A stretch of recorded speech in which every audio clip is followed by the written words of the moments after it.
C is the dreamer, C is the believer, C is the doer, and C is the achiever. And that C refers to all women in the society. Hello everyone, good morning to all of you. My name is Shweta Yadav from Kopalaj.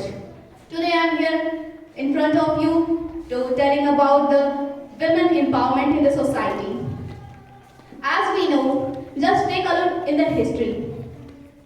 We all belongs to India, where the great civilization that is called Indus Valley civilization. We can see that in this civilization, the condition of women was very, very good and very fantastic at that time. And we can also look at the many girls and women in the history like Razia Sultan, Rani Lakshmi Bai, our Iron Lady Indira Gandhi, and so many ladies like Kalpana Chawla. And we know the first fighter jet lady, the first lady that flew the fighter jet, that is Avni Chaturvedi. In